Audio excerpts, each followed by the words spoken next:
Et Dieu va également commencer à te faire grandir dans différents niveaux spirituels.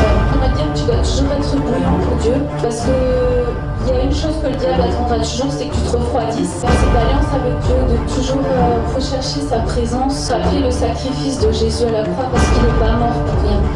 Pour tout peuple, pour toute personne, de tout âge, de toute nation, de toute tribu. Allumer un feu dans ta vie où tu cherches la présence de Dieu. Les deux que tu on te traverse, mais la présence de Dieu va faire de toi l'homme la femme le plus heureux de la terre. Amen. Nous devons être dans la joie, dans la présence de Dieu. Amen. Et quand nous venons dans la maison de Dieu, ça doit être quelque chose de festif dans nos vies. Pourquoi? Parce qu'un jour, la Bible nous dit que nous serons éternellement avec Dieu. Amen. Un jour, nous ne serons plus sur cette terre, mais la Bible nous dit que nous serons éternellement à le louer, éternellement à l'adorer, et éternellement à chanter ses louanges et à le célébrer. Amen. Et si nous n'avons pas sur cette terre déjà pris l'habitude de venir avec joie, pour nous le ciel va être difficile. Amen. Le ciel risque d'être difficile si nous ne trouvons pas notre joie dans la présence de Dieu. Et j'aimerais ce matin vraiment vous encourager et exciter votre foi pour que vous puissiez comprendre les temps et les saisons dans lesquelles nous sommes. Amen. Nous sommes dans un temps et dans une saison dans laquelle Jésus, la Bible nous dit, revient bientôt. Et la Bible nous dit que, en raison, malheureusement, la Bible nous dit quand le Fils de l'homme reviendra sur la terre, est-ce qu'il va trouver la foi? C'est une question qu'il pose. Et la Bible nous en donne les raisons. La Bible nous dit en raison des progrès de l'iniquité, l'amour d'un plus grand nombre se refroidira. Quand Jésus est en train de dire cela, il est en train de nous révéler que la dimension de la foi va en fonction de l'amour. Amen. L'amour que nous avons pour Dieu va déterminer notre foi, et c'est pour cela qu'il faut que nous ayons toujours dans notre vie un amour fort pour la présence de Dieu, un amour fort pour les choses de Dieu. Pourquoi? Parce que les choses de ce monde vont venir toujours essayer de nous pervertir, vont essayer toujours de venir nous décourager, nous désespérer. Et j'aimerais même aller plus loin pour que vous puissiez comprendre certaines choses, parce que bien souvent nous pensons que c'est seulement le péché qui nous refroidit de l'amour de Dieu. Mais nous pouvons voir dans la Bible que les soucis ont exactement le même résultat. La Bible nous dit que les soucis et les plaisirs de ce monde étouffent la parole et la rendent infructueuse. Donc si le diable n'arrive pas à t'avoir par le péché, il va t'avoir par le souci. Est-ce que vous saisissez? C'est les deux champs d'action par lesquels le diable va essayer de détruire la vie de l'homme. Et quand nous commençons à comprendre cela, c'est à nous maintenant d'être vigilants. Pourquoi? Parce que certains enfants de Dieu sont touchés par le péché ou par les plaisirs de ce monde. Quand on parle de plaisir, on ne parle pas toujours de péché. On peut avoir des choses, des hobbies, des choses qui passent avant Dieu. Et cela devant Dieu, quand Dieu regarde cela, cela devient un péché devant lui. Quoique nous pouvons tout faire, nous pouvons avoir des hobbies, nous pouvons avoir des activités. Mais si les activités et les hobbies que nous prenons prennent la première place et viennent avant Dieu, cela s'appelle un plaisir qui nous éloigne de la présence de Dieu et ça devient un péché. Amen. Mais quand le diable voit qu'il n'arrive pas à atteindre les hommes par le péché, à atteindre les hommes par les plaisirs, à atteindre les hommes par toutes sortes de choses, il va essayer de les avoir par le souci. Et je crains que dans notre 21e siècle, le plus grand problème de l'Église, bien que le péché aussi, il y a un combat, mais un des grands problèmes de notre 21e siècle, en tant que pasteur, je vois souvent des gens, je vois souvent des personnes, je crains que le souci est même des fois plus important que les péchés dans les vies des enfants de Dieu. Amen. Et c'est pour cela que, bien souvent, j'ai pu voir moi-même, et quand je parlais avec les gens, quand je parlais avec eux par rapport à leur vie spirituelle, ils me disent, mais pasteur, nous ne faisons rien de mal. Nous avons nos vies dans lesquelles nous prions. Nous avons des vies dans lesquelles nous sommes consacrés. Nous avons des vies dans lesquelles nous recherchons Dieu. Mais pourtant, quand vous commencez à réellement parler avec eux, vous voyez que le souci des choses de la vie, les soucis des situations qui viennent les unes derrière les autres, devient beaucoup plus pesant. Et la Bible nous dit que c'est terrible parce que ça étouffe la parole et ça la rend infructueuse. Amen. Donc, pourquoi je dis cela? Parce que c'est important que vous puissiez comprendre et important que vous puissiez saisir tous les sens ce matin. Que si vous voyez que vous menez une vie de piété, parce que quand on parle de vie de piété, ça veut dire une vie sans péché. Si vous voyez que vous commencez à marcher dans une vie sans piété, attention, le diable peut venir avec le souci. Amen. Et quand nous commençons à comprendre cela, la Bible nous demande de devenir vigilants. Parce que la Bible nous dit, Jésus est venu pour que nous ayons la paix, Jésus est venu pour que nous ayons la vie, et il a dit, je vous donne ma paix, je vous laisse la paix. Ça veut dire quoi? Ça veut dire que les soucis vont venir pour vous enlever la paix. Et quand vous n'avez plus de paix, vous êtes déjà déstabilisé. Une armée qui n'a plus la confiance en elle est déjà vaincue. Un sportif qui n'a plus de confiance en lui est déjà vaincu. Tout sport, toute pratique que nous faisons, nous devons le faire avec une confiance en nous, parce que nous savons que le Saint-Esprit est en nous et que nous avons la paix. Amen.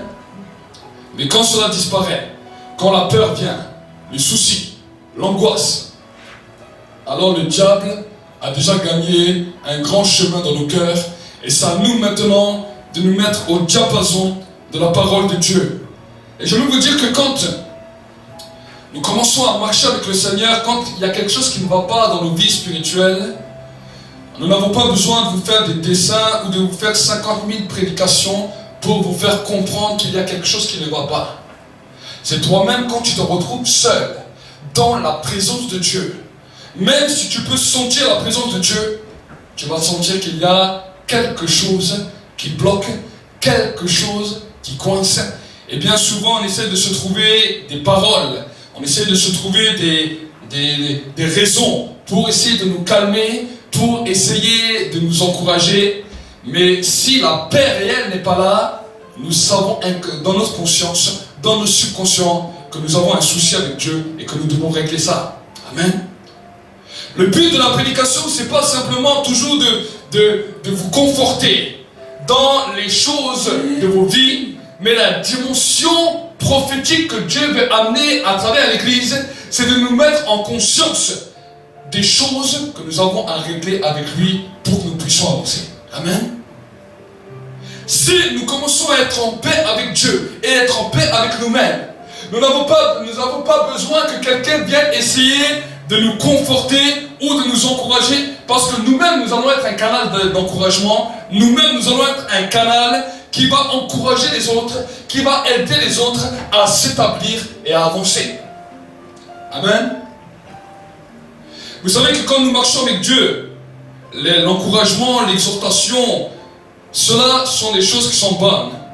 Mais ce n'est pas des choses que nous devons utiliser pour cacher nos difficultés de marche avec Dieu. Ce n'est pas l'exhortation qui doit venir pour essayer de nous encourager quand nous avons un problème à régler avec Dieu. Amen. L'encouragement et l'exhortation est là quand peut-être nous passons par un temps de peine, par un temps où nous avons marché et la marche a été dure, par un temps d'épreuve, dans lequel là l'encouragement est là pour nous remettre sur le chemin et pour nous donner de nouveau un espoir. C'est un verre d'eau que nous recevons pour que nous puissions avancer. C'est un temps où nous sommes restaurés, un temps où nous sommes encouragés. Mais cet encouragement ne doit pas durer une éternité, parce que Dieu n'a pas qu'une parole d'encouragement à nous donner, mais Dieu a une parole de direction. Amen. Si vous voyez les patriarches, nous voyons qu'il y a des moments que Dieu les encourageait quand ils étaient découragés dans des moments durs de la marche, mais à des moments, Dieu est venu leur donner des directions. Dieu leur a donné des directions précises dans lesquelles ils devaient marcher et se conformer à cela. Nous voyons qu'Abraham était un homme qui a marché une grande partie de sa vie avec Dieu, et la Bible nous dit qu'il fut même appelé le père de la foi. Mais ce que j'aime avec la vie d'Abraham, c'est qu'à un moment donné, Dieu est même venu le reprendre. Nous voyons qu'Abraham est passé par des moments bons, des moments où il avait une foi forte, des moments où il n'avait pas trop de foi, des moments où il a arrangé des angles, des moments où il a péché, des moments où il a menti, des moments où il a fait toutes sortes de choses. Vous voyez, la vie d'Abraham, ce n'était pas une vie non plus toujours carrée à 300%. Il était un homme comme toi et moi. Mais ce que j'aime, c'est qu'à un moment donné, alors qu'il avait pratiquement 90 ans passés, Dieu vient lui parler. Et la parole que Dieu vient lui donner, il ne dit pas, oh petit Abraham, maintenant tu es un petit vieux, maintenant tu vois, tu as passé tout le temps de ta vie, maintenant même tu peux te conforter. Non, non, Dieu ne lui a pas dit ça. Il lui a dit, marche devant ma face et sois intègre. Il lui dit, marche devant ma face et sois intègre. Il a dit, si tu arrives déjà à ton âge, que tu es un petit vieux, maintenant je te dis une parole claire. Maintenant le temps qui va te rester sur terre, sois intègre, sois un modèle, sois une personne qui peut changer de mentalité et penser différemment. Et nous voyons que quand Dieu a commencé à lui parler de cette manière, Abraham ne fut plus jamais le même homme. Abraham, jusqu'à la fin de sa vie, n'a plus jamais été le même homme, parce qu'il a commencé à comprendre les leçons et il a commencé à mettre sa vie au diapason avec Dieu. Amen. Alors, ça serait dommage que tu attendes jusqu'à 90 ans ou 99 ans pour mettre ta vie en règle avec Dieu. Vous savez, la Bible nous dit que Dieu est un Dieu patient, que Dieu est un Dieu qui a plein d'amour, que Dieu est un Dieu qui a plein de bonté, que Dieu est un Dieu miséricordieux, qui sait attendre. Il a attendu jusqu'à 90 ans, même je crois 99 ans, je crois que c'était écrit dans la Bible, pour la vie d'Abraham. Il a attendu jusqu'à cet âge-là pour que Abraham commence à se réveiller et se mettre au déclic, pour mettre une vie intègre. Il avait la foi, mais il n'était pas toujours intègre, et il arrondissait souvent les angles, il faisait les choses comme il voulait, mais Dieu a commencé à le remettre en place pour que Abraham comprenne la destinée prophétique que Dieu lui avait donnée. Amen. Et nous qui entendons cela, je ne sais pas quel âge vous avez tous, mais le but c'est pas la question de l'âge, le but c'est la dimension de la conscience que nous prenons quand nous marchons avec Dieu. Amen. Tu peux être vieux, tu peux être jeune, sache que Dieu veut changer ta vie et Dieu veut que tu aies une foi forte, parce que la Bible nous dit que quand il reviendra, il ne reviendra pas simplement le temps où tu as été chrétien ou le nombre d'années où tu as été chrétien. La Bible nous dit, quand le Fils de l'homme reviendra sur la terre, trouvera-t-il la foi? Amen. Donc cela doit nous donner une expectative, une conscience que le jour où Jésus revient pour l'enlèvement de l'Église, ceux qui partiront, c'est ceux qui auront la foi. La foi va t'amener à faire des choses.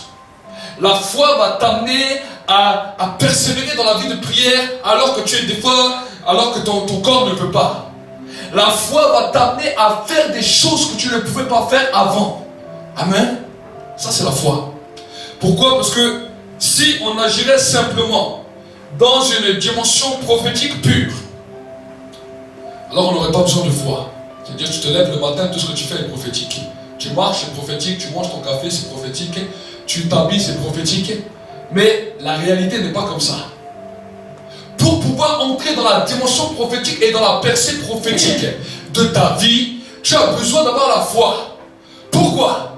Parce que quand tu commences à prier, quand tu commences à te mettre devant Dieu, alors à ce moment-là, il n'y a pas forcément une ouverture prophétique. Il n'y a pas une percée. Il n'y a rien. Il y a seulement ta foi en Dieu.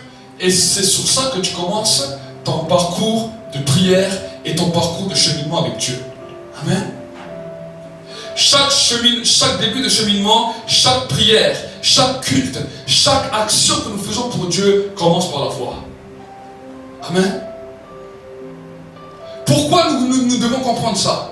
Parce que si tu ne comprends pas ça, si tu ne ressens rien, tu ne pries pas. Il y a des gens, j'ai vu des gens qui disent, moi je prie quand je le sens. Moi je prie quand je suis conduit. Moi je fais mes choses quand je suis conduit. Et je fais les choses quand ils sont conduits. Alors Dieu des fois fait la grâce de te conduire, mais 90% de ton temps, Dieu ne va pas te conduire si tu n'as pas fait un minimum de dimension de foi, d'acte de foi pour t'approcher de lui. Amen. J'ai vu des fois des gens qui me disaient, j'attends que Dieu me dise ce que je dois faire. J'attends que Dieu me conduise là où je dois aller. J'attends que Dieu me dise ce que je fais. Mais si tu ne fais rien, Dieu attendra aussi. La Bible nous dit, tout ce que ta main trouve à faire, fais-le. Et quand tu vas commencer à travailler, pour l'œuvre de Dieu, quand tu vas commencer à faire les choses pour Dieu, alors la dimension prophétique commence à s'activer. Et là, Dieu te donne une direction dans laquelle tu dois aller. Mais au début, tout est une relation de foi. Dans ta vie de prière, souvent les gens disent, je vais prier, Dieu va me parler. Et si Dieu ne te parle pas aujourd'hui, si Dieu a décidé de te parler dans une semaine, et si Dieu a décidé de te parler dans 2 semaines, mais que tout ce temps de prière que tu vas faire va être simplement un temps de préparation pour supporter le message de Dieu. C'est ça la prière. C'est ça le jeûne. Vous savez, si Dieu devrait parler comme il voudrait nous parler, à la manière dans laquelle il devait nous parler, j'aimerais vous dire que tout le monde nous allons fuir de l'église. Tout le monde nous allons fuir de l'église. Si Dieu descend, il commence à te parler, sans que tu sois même préparé. S'il va dire toutes les choses qu'il a à dire sur ta vie, tout le monde fuit l'église. Tout le monde. Pourquoi? Parce que l'être humain, quand il n'est pas prêt, il n'est pas prêt à entendre toutes les paroles que Dieu a à lui dire. Est-ce que vous savez? Dieu l'a fait plusieurs fois l'expérience. Il a fait l'expérience avec Israël. Le peuple d'Israël a dit, nous voulons entendre Dieu parler. Dieu a dit, ok, c'est une belle chose qu'ils ont dit. Il a dit à Moïse, prépare ce peuple. 3 jours à jeûne, 3 jours en prière. Et ensuite tu leur dis de s'approcher de ma montagne. La Bible nous dit que le peuple s'est préparé pendant 3 jours. 3 jours de jeûne, 3 jours de prière intense, 3 jours d'expectative, 3 jours où le peuple juif crie. Vous savez que quand le peuple juif prie, ce n'est pas simplement comme ici en Europe ou quand vous allez dans certaines églises où vous ne les entendez pas. Le peuple juif crie à Dieu. Le peuple juif clame à Dieu. Il parle à Dieu. Il parle fortement. Ils appellent. Ils étaient là en prière. C'était des orientaux. Ils étaient en train de chercher Dieu. Et la Bible nous dit que le 3e jour est arrivé. Voici qu'ils se mettent devant la montagne. La Bible nous dit la gloire descend. Moïse monte plus haut. Jusqu'à là, ça pose un problème à personne. La manifestation de la présence de Dieu est là. Tout le monde sentait la présence de Dieu. Tout le monde était dans l'expectative de la présence de Dieu. Mais Dieu dit une parole à Moïse, avant que je parle à ce peuple, tu leur dis à personne de s'approcher de la montagne. Parce que l'euphorie du peuple fait que quand l'onction commence à descendre, le peuple court pour venir chercher sa part. Le peuple veut toucher sa part. Mais Dieu dit, ce peuple n'est pas encore tout à fait prêt. Mais s'ils vont toucher la montagne, ils vont mourir. Et la Bible nous dit qu'à ce moment-là, Moïse leur dit, vous ne vous approchez pas de la montagne, même si l'euphorie, vous savez, c'était un peuple qui était plus de 5000 personnes. L'euphorie était là, l'onction était là, la gloire était là. Mais Dieu n'avait pas encore parlé. Le peuple était en train de trembler, dire alléluia, Dieu il agit. Mais la Bible nous dit que quand il y avait la manifestation, le peuple était dans la joie. Mais que quand Dieu a commencé à parler, le peuple est parti en courant derrière. Ils sont cachés, ils sont partis loin. Ils sont venus voir Moïse. Ils ont dit que Dieu ne nous parle plus. S'il va continuer à parler, on va mourir. Est-ce que vous comprenez? 3 jours de jeûne, 3 jours de prière pour entendre une parole de Dieu et pour que ce résultat puisse se faire. Et nous venons semaine après semaine dans l'église, sans des fois même avoir fait de temps ni de jeûne, ni de prière. Des fois des prières, mais des prières petites. Et nous voulons que Dieu nous parle clairement. Nous voulons que Dieu nous parle puissamment. Alors Dieu, dans sa grâce, va aller au niveau que nous avons la capacité d'entendre. Est-ce que vous essayez? Et c'est pour cela que des fois Dieu met des années à révéler certaines choses aux personnes. Parce que pendant la personne n'était pas prête à entendre ce qu'elle devait entendre. Est-ce que vous essayez? Et j'aimerais vous dire qu'au ciel, un jour, là, Dieu va nous parler sur tout. Et là, certains seront prêts. Ceux qui n'auront pas été prêts, ce sera terrible. Parce que la Bible nous parle de l'enfer, pas simplement d'un lieu où il y a des flammes, mais la Bible nous dit que c'est un lieu de regret. Un lieu de regret éternel. Un lieu de pleurs et de grincement de dents. Pourquoi je dis ça? Parce que vous savez que quand Dieu va juger les hommes, il ne va pas simplement les juger sur ce qu'ils ont fait, mais il va tout leur expliquer. Même ceux qui vont aller en enfer, il va tout leur expliquer ce qu'il attendait d'eux sur la terre. Il va même leur montrer ce qu'il voulait faire d'eux sur la terre et ce qu'il voulait leur dire.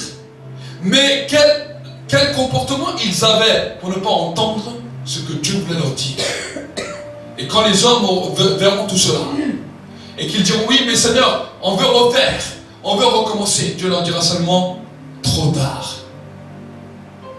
Et cette simple parole va faire que des hommes et des femmes vont hurler pour l'éternité. Le diable le sait. Et c'est cela que le diable essaye d'empêcher que vous puissiez entendre la voix de Dieu. C'est pour cela que le diable essaye de vous retenir dans toutes sortes de choses pour que jamais le plan de Dieu ne puisse s'accomplir dans vos vies. Est-ce que vous comprenez? Ça, c'est la dimension prophétique. Et nous allons voir ensemble, après, pendant le temps où nous allons avancer dans le message, nous allons voir comment entrer dans les dimensions prophétiques, toutes les dimensions, les voies dans lesquelles Dieu veut parler et dans lesquelles Dieu veut se révéler. Amen. Vous savez que le diable a de tout temps et toujours attaqué ceux qui venaient apporter la parole de Dieu. Alors, la dimension de la parole de Dieu s'est apportée de plusieurs manières. Il y avait la loi que Dieu a établie par l'intermédiaire de Moïse. Il y avait certains messages spécifiques qui étaient pour un temps, pour une saison, pour Israël.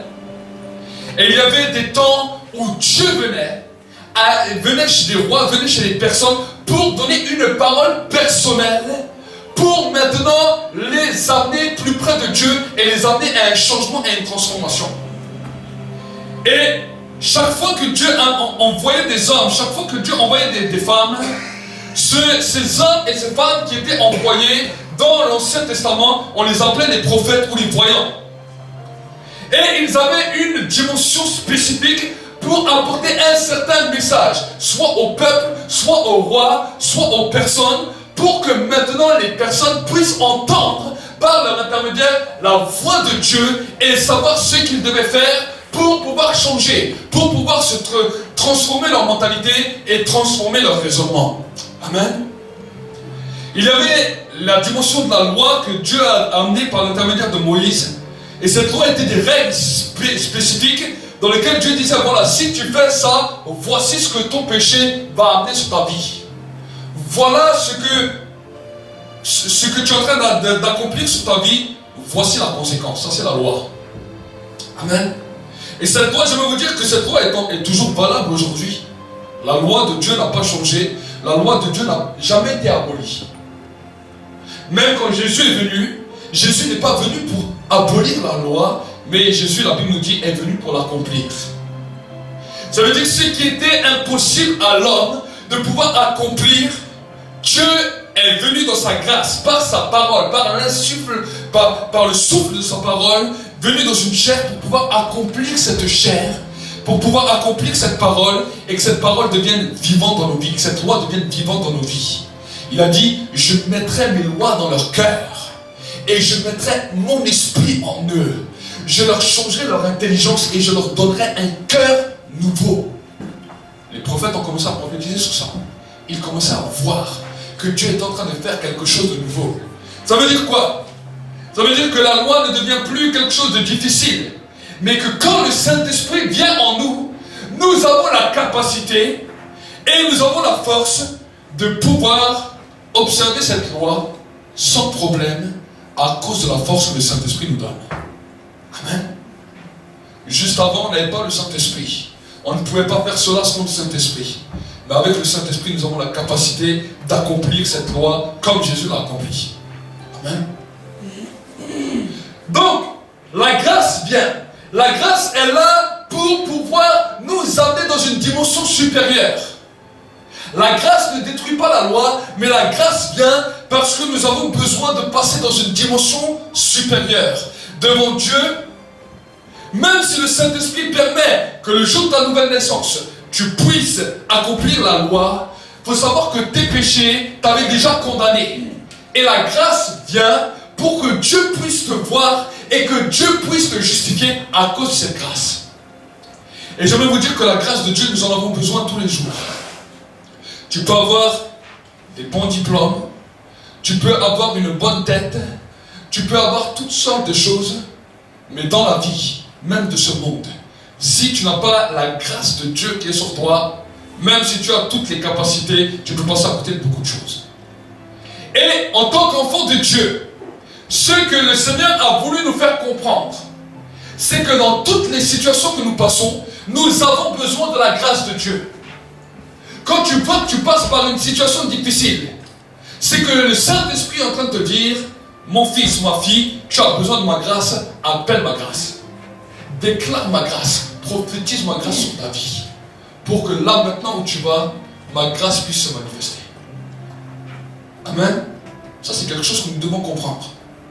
Si nous avons la grâce de Dieu et la faveur de Dieu, la Bible nous dit si la grâce et la faveur de Dieu est sur la vie d'un homme, il disposera même le cœur de ses ennemis en sa faveur. Mais pour que tu aies cette grâce, il faut le demander. Nous voyons que Moïse et Aaron, quand ils commençaient à proclamer ce qu'on appelle la prière de bénédiction, la baraka, quand ils commençaient à déclarer la bénédiction pour le peuple, ils déclaraient que la grâce de Dieu luise sur toi, que sa faveur et sa bénédiction te soient révélées sur toi. Ils déclaraient, ils ordonnaient une bénédiction sur le peuple, et dans cette bénédiction, il y avait la mention de la grâce, de la faveur, que ça puisse luire sur ta face, et que maintenant, cette grâce puisse t'accompagner et puisse t'amener le succès. Amen. Et en tant qu'enfant de Dieu, en tant que chrétien, bien souvent nous avons oublié ces choses parce que nous avons le nom de Jésus. Nous avons reçu le salut éternel, mais nous avons oublié que la grâce et la faveur sont quelque chose d'important, pas simplement pour notre salut, mais que chaque jour, dans toutes les situations, nous avons besoin de la grâce et de la faveur de Dieu. Amen. Et c'est une des premières dimensions prophétiques dans lesquelles nous devons comprendre cela, que si nous arrivons dans un endroit et que nous voyons de la résistance, si nous allons dans différents endroits, même que tu vas même chez ton docteur ou n'importe, et tu vois qu'il y a des résistances, tu vois qu'il y a des choses que tu ne comprends pas, c'est un signe prophétique dans ta vie que tu as besoin de la grâce et de la faveur de Dieu. Amen. Le Saint-Esprit vient par des soupirs inexprimables. Le Saint-Esprit vient par des souffles sur nos vies pour nous faire comprendre que nous avons besoin de la grâce et de la faveur de Dieu. Amen. Ça, c'est une des premières dimensions prophétiques. C'est-à-dire, dans ta vie, si tu commences à comprendre ça, tu vas commencer à savoir comment activer la grâce de Dieu. Si tu ne comprends pas ça, au bout d'un moment, ta prière va devenir une plainte, un gémissement, un découragement qui va te bloquer de la présence de Dieu. La Bible nous dit que le peuple d'Israël sont passés par des fois des situations difficiles. Ils sont sortis de l'Égypte. Dieu les a libérés de l'esclavage. Mais voici que Dieu les amène dans un désert, dans un endroit où il n'y a rien, dans un endroit où il n'y a pas d'herbe, dans un endroit où la journée il fait plus de 40 degrés et la nuit il fait moins 30, moins 40 degrés, la nuit, ou moins 20. Et voici que dans ces températures extrêmes, ils n'ont même pas de quoi manger, ils n'ont même pas de quoi s'habiller. Voici que Dieu voulait les amener dans le désert pour les amener à apprendre à dépendre de la grâce et de la faveur de Dieu. Nous voyons qu'Israël n'a pas compris. Et Israël a commencé à se lamenter.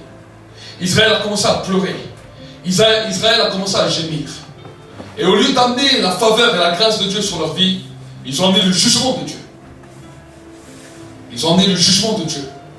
Et là, nous voyons que Dieu a dû les corriger, Dieu a dû les juger, jusqu'au point où toute une génération est morte dans le désert. Et nous, malheureusement, en tant qu'enfants de Dieu, nous nous trouvons dans le même cas qu'eux. Quand nous sommes convertis, quand nous avons accepté de dire oui à Jésus, ce n'est pas le lendemain que Dieu t'a amené dans la vie de rêve où tout ce que tu voulais t'a été exaucé et que tout ce que tu soupirais, Dieu te l'a donné. Non. Dieu t'amène dans la dimension du désert, dans la dimension des épreuves, dans la dimension des fois de la difficulté, pour que tu apprennes à libérer la grâce de Dieu et la faveur de Dieu sur toi. C'est dans ce moment que quand tu commences à comprendre cela, que tu es prêt pour rentrer dans le pays promis. Tant que tu n'es pas prêt, Dieu va continuer, parce que Dieu veut que tu puisses non seulement reconnaître sa présence, non seulement entendre sa voix, mais Dieu veut que tu puisses entrer dans une dimension où la grâce et la faveur soient libérées constamment dans ta vie, dans tout ce que tu fais. Amen. Et alors quand tu rentreras dans le pays des promesses, tu ne manqueras pas de mots pour l'adorer. Tu ne manqueras pas de mots pour l'exalter. Le désert est aussi un endroit où Dieu peut nous corriger. Le désert est aussi un endroit où Dieu, des fois, montre son caractère et nous montre que c'est lui qui est Dieu, que nous sommes que l'homme. Amen. Vous savez que c'est dans le désert que Dieu a préparé le peuple et a dit à Moïse, amène ce peuple à la montagne. Il voulait commencer à lui apprendre, il voulait commencer à lui montrer qui il était. Malheureusement, les enfants d'Israël n'ont pas compris. N'ont pas compris. Et je veux vous dire que dans le Nouveau Testament, Dieu a continué. Dieu a continué à agir de cette manière. Dieu a continué à travailler, à agir de cette manière. Mais nous voyons que malheureusement, l'homme est l'homme. Et l'homme n'arrive pas à comprendre et à cerner ces choses. Nous voulons tous grandir dans la dimension de l'esprit. Nous voulons tous grandir dans la capacité, dans la dimension prophétique. Mais tous ne sont pas prêts à payer, malheureusement, le prix qu'ils doivent payer. Amen. Et pour que nous puissions comprendre, vous savez, il y a des messages qui sont faciles à apporter, il y a des messages qui sont bien apportés. Il y a certains ministères qui ont des messages qui sont faciles à apporter, qui ont la grâce de pouvoir apporter.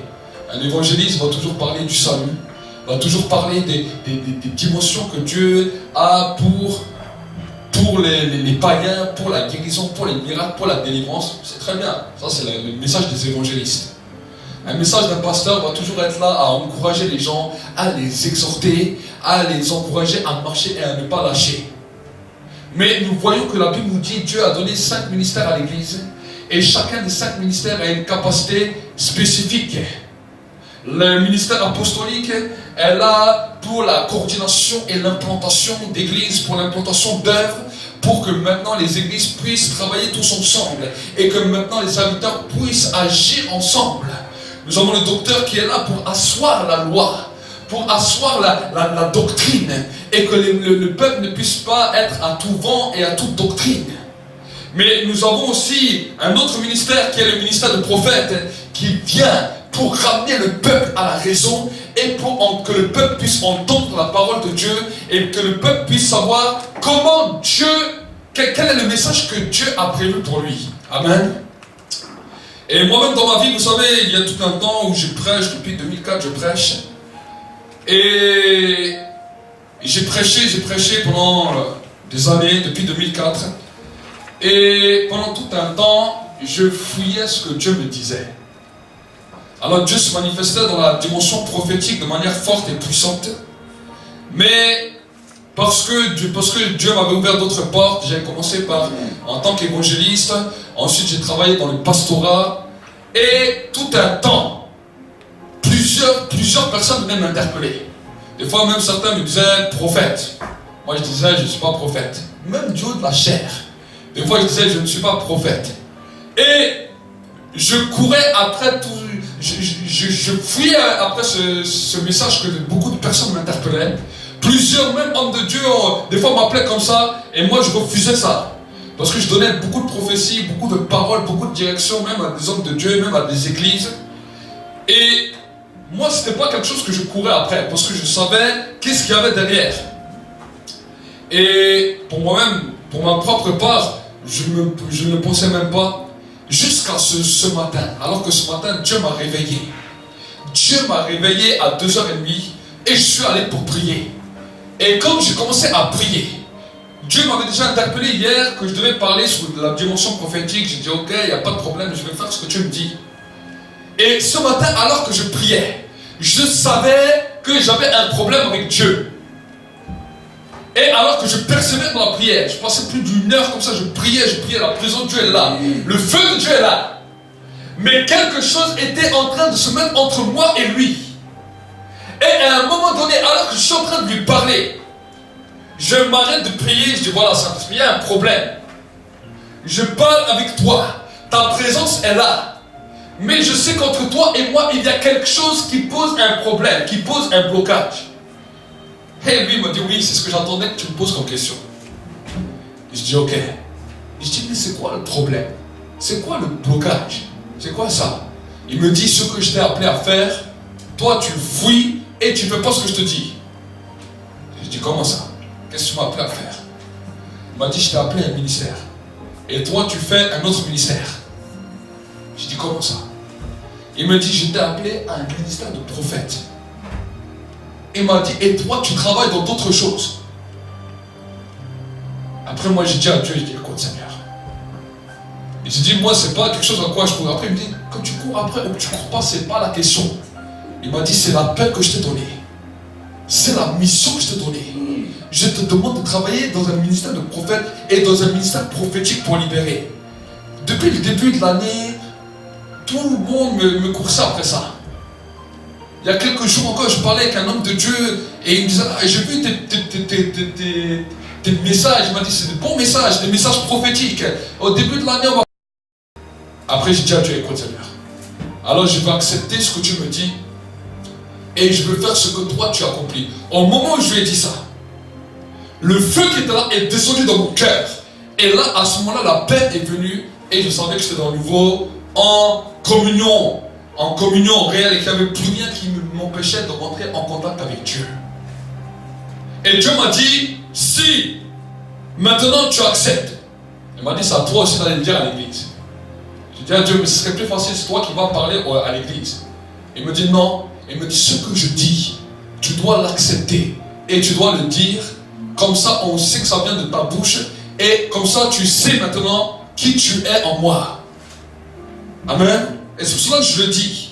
C'est pour ça qu'à partir de maintenant, même si des fois les gens m'appellent pasteur, voilà, parce qu'on a créé cette œuvre, mais le vrai appel de ma vie et la vraie dimension dans laquelle je travaille dans la dimension, dans la capacité de prophète.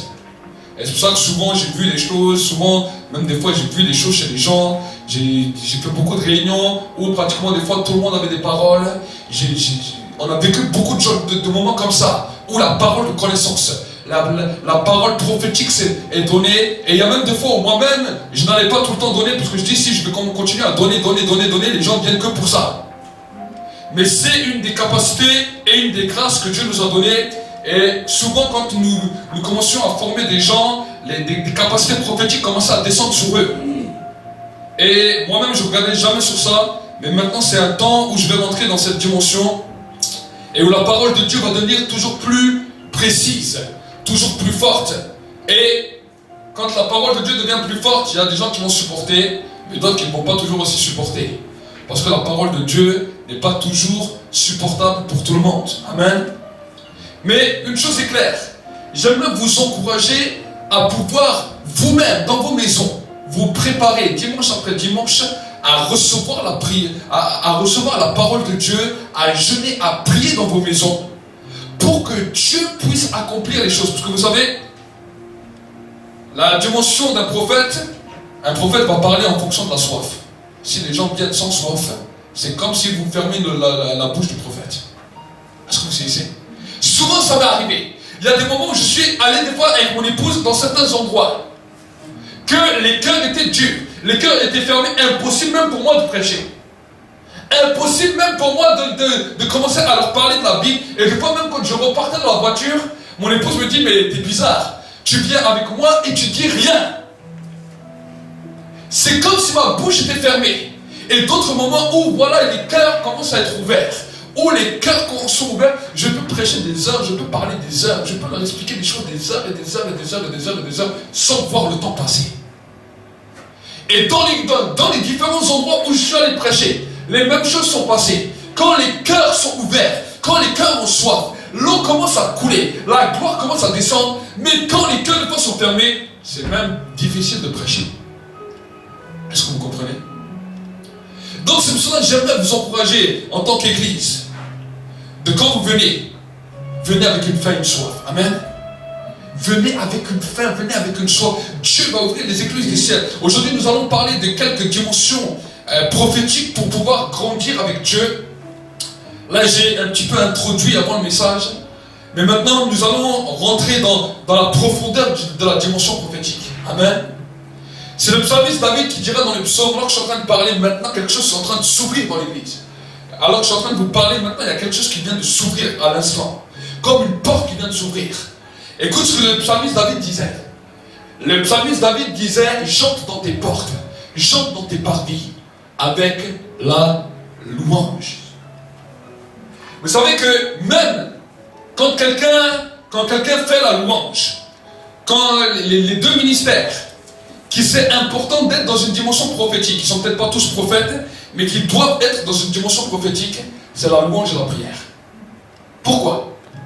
Parce que c'est une personne qui n'a pas cette dimension prophétique, va faire la louange, même si c'est un bon chanteur, même si c'est un bon musicien, même s'il peut faire des grands concerts, ceux qui vont participer vont passer à côté de quelque chose. Parce que la dimension prophétique dans la louange est très importante. C'est la dimension prophétique qui va ouvrir la porte du ciel et qui va faire agir le ministère des anges. Amen.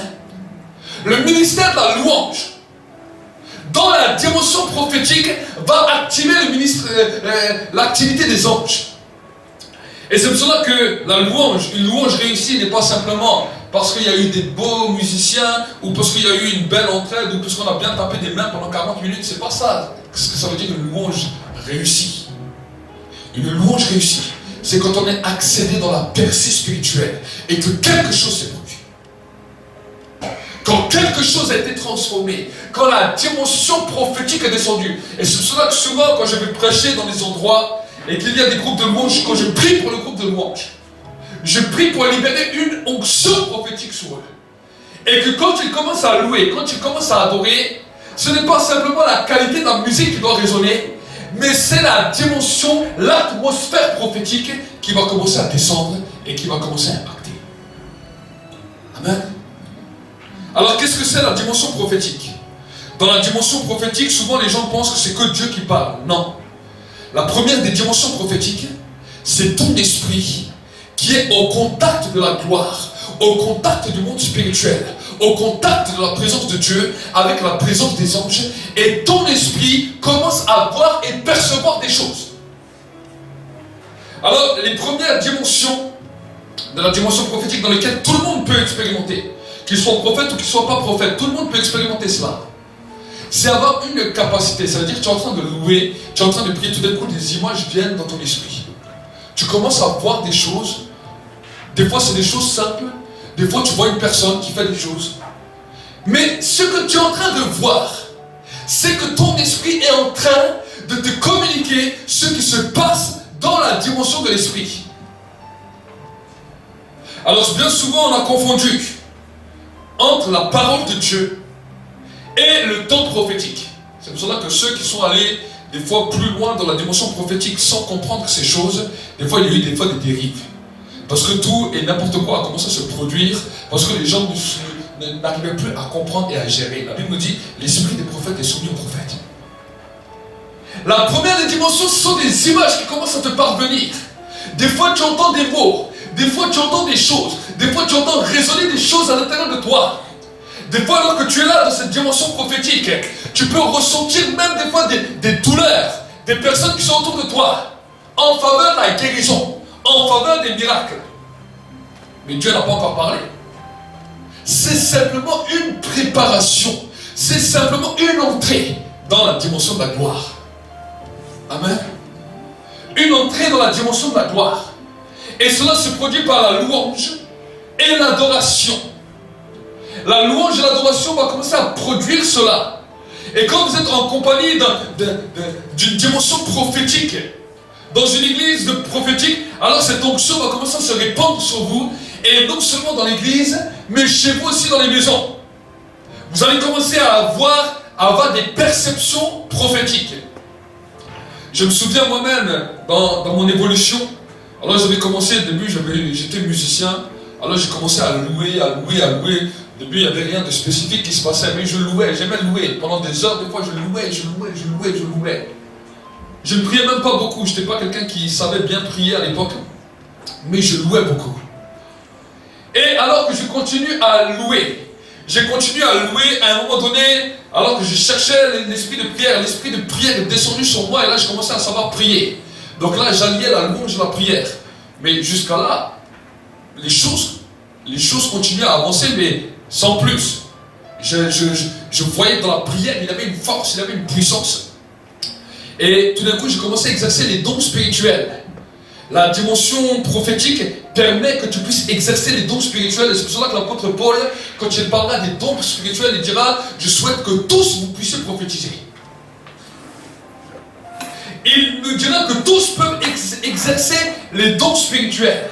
Pourquoi? Parce que dans les dons spirituels, ce n'est pas forcément Dieu qui parle, mais c'est une aptitude, un horace prophétique qui vient sur ta vie, dans lequel tu commences à comprendre ce qui se passe dans le monde spirituel. Et si les gens ne comprennent pas ça, ils vont confondre. Ils vont confondre la dimension prophétique et la voix de Dieu. Est-ce que vous comprenez? Parce que dans la dimension prophétique, il y a aussi le service de restauration, il y a le service de guérison, il y a le service de miracle dans lequel les anges sont là. Et les anges font un travail en faveur de la guérison et du miracle. Là, le Saint-Esprit vient et le Saint-Esprit amène ce temps de consolation, ce temps de transformation et ce temps de préparation pour un but.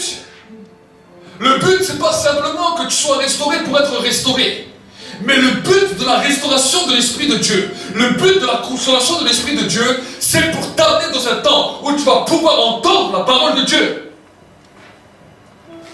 Ça, c'est le but. Mais tant que tu n'as pas franchi encore ce cap, le Saint-Esprit va continuer à consoler, à restaurer, à convaincre de péché, de justice, de jugement. Pour un but, pour pouvoir t'apporter, quand tu es prêt, la parole de Dieu. Vous savez, le Saint-Esprit, on ne peut pas le tromper. Le Saint-Esprit, on ne peut pas le tromper. L'homme, tu peux le tromper. Tu peux venir me dire, oui, pasteur, moi je suis prêt à entendre toutes les paroles de Dieu. Mais le Saint-Esprit, tu ne le trompes jamais.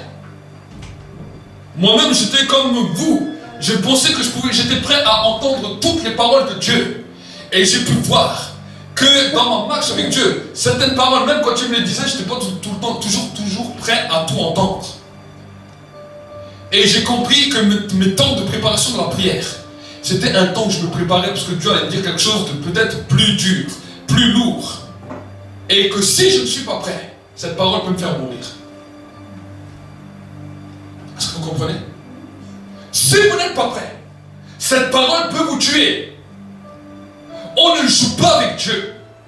Les paroles que Dieu veut nous donner sont des paroles lourdes. Des paroles des fois lourdes qui peuvent bouleverser un pays. Des paroles qui peuvent changer de nation. Mais avec des temps où Dieu va demander quelque chose aussi à son peuple. Amen. Et pendant tout un temps, je commençais à travailler comme ça. Je travaillais vraiment dans la dimension prophétique. Mais un jour, alors que je suis allé voir mon pasteur est venu, il a prié pour moi. Et là, je savais que quelque chose de nouveau s'est passé. Il m'a parlé de certaines choses. Et il m'a dit certaines paroles par rapport même au ministère de prophète. Il m'a parlé de voyants, il m'a parlé de toutes sortes de choses qui concernaient ma vie. Qu'à l'époque, j'ai fait attention sans plus ni moins. Mais je sais une chose, c'est que quand je suis sorti de ce temps, à peine je commence à prier, non seulement je ne voyais plus seulement des choses prophétiques, mais je voyais clair. C'est-à-dire que je vois avec mes yeux et je vois avec d'autres yeux. Je voyais d'autres choses en parallèle. Je pouvais être au téléphone, je pouvais voir une photo. Jusqu'à aujourd'hui, ça ne m'a jamais lâché. Je peux voir une photo, je peux poser ma main sur une photo. On peut me parler d'une personne.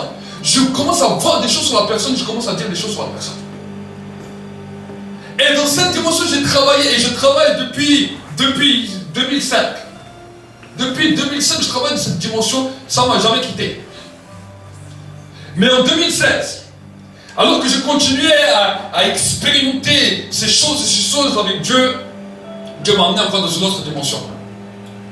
Je me souviens toujours, et les premières fois que ça a commencé à me le faire, et Dieu a souvent continué dans ça, c'est à des moments où j'étais là, et tout d'un coup mon esprit commence à voyager. Mon esprit commence à aller il est là, je suis là, et mon esprit va ailleurs. Et j'étais dans des réunions, où mon esprit était là, où mon corps était là, mais mon esprit en même temps voyageait, et je pouvais expliquer ce que je disais, ce que je voyais, dans la dimension dans laquelle j'allais. Ça ne s'est pas fait en un jour. Ça a commencé en 2016. Et c'est là où j'ai commencé à voir l'évolution. Mais jusqu'à ce moment-là, j'avais bien compris certaines choses. Vous savez, quand Dieu m'avait dit en 2009-2010, je t'appelle maintenant mon ami. Souvent j'avais entendu des prédicateurs qui disaient, oui, voilà ceux qu'on appelle les amis de Dieu, c'est les prophètes. Ceux qui sont les plus proches. Pour la dimension de la parole. Et moi, je ne comprenais toujours pas. C'est pas que je ne comprenais pas, mais c'est que j'ai dit, je ne vais pas m'embarrasser de toutes ces choses, à me casser la tête à dire ça ou ça. Mais j'ai vu ces choses dans ma vie. Et c'est pour cela qu'aujourd'hui, j'aimerais vraiment vous permettre que vous puissiez entrer dans une dimension prophétique. Tous ne vont pas être prophètes. Mais quand vous êtes en contact d'un prophète, la dimension prophétique et l'aura prophétique va commencer à vous impacter. Va commencer à impacter vos vies. Va commencer à resplendir sur vos vies. Et vous allez commencer à comprendre les choses de l'esprit. Vous savez que les choses du royaume de l'esprit, c'est des choses très complexes. Et si un prophète ne vous les enseigne pas, vous n'y arrivez pas à comprendre. On peut vivre des choses. Vous savez qu'au début, en 2004, j'ai vécu une chose extraordinaire. Je me souviens, je sortais d'un jeûne des prières. Et là, je jouais avec des enfants dans l'église. Et alors que je suis en train de jouer avec des enfants dans l'église, j'ai vu comme des petites gouttes semblables comme des étoiles brillantes qui sont tombées du toit et qui me sont rentrées dedans et que ça m'a secoué. Et après, je dis, mais c'est quoi ça? Je ne comprenais pas au début. Jusqu'au jour où le Saint-Esprit a commencé à me révéler le mystère de la mer de cristal qui est dans le ciel, dans lequel il m'a dit, j'ai plongé mes anges dans cette mer. Et quand les anges sont sortis de cette mer de cristal, ils sont sortis avec tous les joyaux. Et il m'a dit, si je vous baptise d'esprit et de feu, ce n'est pas simplement pour cela. L'huile est là, le feu est là pour vous embraser. Mais quand vous commencez à comprendre la dimension prophétique, je vais vous plonger dans cette mer de cristal. Et quand vous allez sortir de cette mer de cristal, vous allez être supérieur aux anges. Parce que les anges sont des serviteurs. Mais nous sommes ses enfants. Amen. Les anges sont des serviteurs de Dieu. Mais nous sommes ses fils et ses filles. Et la dimension prophétique va permettre qu'on puisse nous plonger dans cette mer de cristal et ressortir avec des joyaux. Je me souviens un jour en 2004-2005, j'étais allé prier pour une femme. Et la femme, elle me regarde, elle était choquée, elle était traumatisée. Elle me dit, est-ce que je peux vous dire ce que je vois? Je dis, oui, qu'est-ce que vous voyez? Elle me dit, je vois vos mains. Je fais, oui, qu'est-ce qu'elles ont les mains? Elle me dit, quand je vois vos mains sont cristallisées, elles sont en cristal. Je dis, ah bon? Moi, à l'époque, je me suis dit, je ne sais pas où elle voit les mains. J'ai regardé mes mains 50 000 fois et je n'ai vu aucun cristal sur mes mains. Mais quelques années plus tard, quand le Saint-Esprit a commencé à me révéler ces mystères, le Saint-Esprit m'a dit, est-ce que tu te rappelles cette femme qui t'a dit ça? Je fais, oui, je me rappelle, pendant plusieurs temps, je pensais qu'elle délirait. Mais le Seigneur m'a dit, là-bas, je t'avais déjà plongé tes mains. Amen. Et la dimension prophétique va permettre que vous puissiez avancer. Donc ça, c'est la première dimension. J'ai parlé il y a une semaine, non, il y a 2 semaines, j'ai parlé de la percée.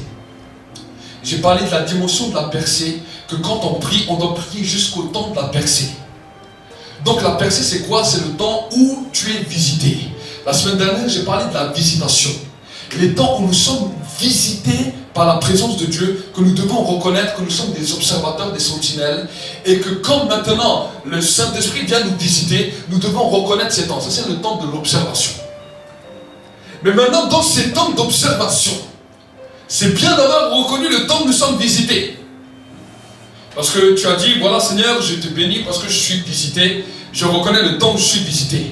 Mais maintenant que tu es visité, ce n'est pas, il ne faut pas que le Saint-Esprit reparte de la même manière qu'il est venu et t'avoir laissé simplement là, dans cette soif, en disant, voilà, j'ai été visité par Dieu.